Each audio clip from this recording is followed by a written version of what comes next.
Hi எல்லாருக்கும் வணக்கம். Dates role எப்படி பண்ணுறது பார்க்கலாம் வாங்க. இப்போ நம்ம டேட்ஸ் எடுத்துட்டு அந்த டேட்ஸில் இருக்க சீட்ஸ் எல்லாம் நம்ம ரிமூவ் பண்ணிடலாம். இப்போ நம்ம அதை ஒரு ஜாருக்கு சேர்த்து தண்ணி போடாத அரைச்சிக்கலாம். நெக்ஸ்ட் நம்ம பாதாம் எடுத்துட்டு குட்டி குட்டி பீஸாக கட் பண்ணிக்கலாம். அதே மாதிரி முந்திரி கூட குட்டி குட்டி பீஸாக கட் பண்ணிக்கலாம். பிஸ்தாவும் அதே மாதிரி நம்ம குட்டி குட்டி பீஸாக கட் பண்ணிக்கலாம். இப்போ நம்ம கட் பண்ணி வச்சிருந்த ட்ரை ஃப்ரூட்ஸ் எல்லாம் ஒரு பேனுக்கு சேர்த்து ரோஸ்ட் ஆகாத லோ ஃப்ளேமில் லைட்டாக வதக்கிக்கலாம்.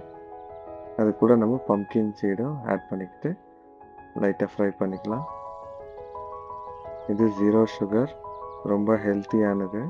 இப்போ நம்ம ஒரு 1/4 கப் ரவை எடுத்துகிட்டு அது கொஞ்சம் ரோஸ்ட் பண்ணிக்கலாம்.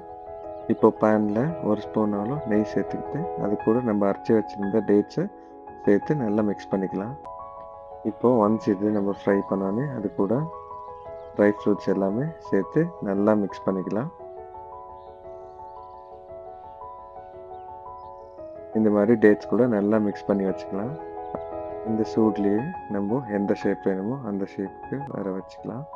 அதுக்கப்புறம் நம்ம ரோஸ்ட் பண்ணி வச்சுருந்த ரவை ஆட் பண்ணி அந்த ரவையில் இந்த ரோல் பண்ணிக்கலாம். நம்ம இப்போ பட்டர் பேப்பரில் 1/2 ஸ்பூன் நெய் போட்டு நல்லா அப்ளை பண்ணிக்கலாம். இப்போ நம்ம பண்ணி வச்சிருந்த ரோலை இதில் சுருட்டி ஒரு 30 மினிட்ஸ் வரைக்கும் ரெஸ்ட் ஆகட்டும்.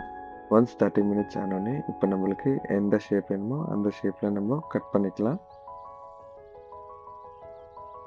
இது கிட்ஸ்க்காகட்டும் இல்லை பெரியவங்களுக்காகட்டும் ரொம்ப பிடிக்கும்.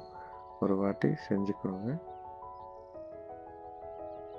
ஒரு வாட்டி ட்ரை பண்ணி பார்த்துட்டு எப்படி இருக்குன்னு கமெண்டில் சொல்லுங்கள். Thank you so much.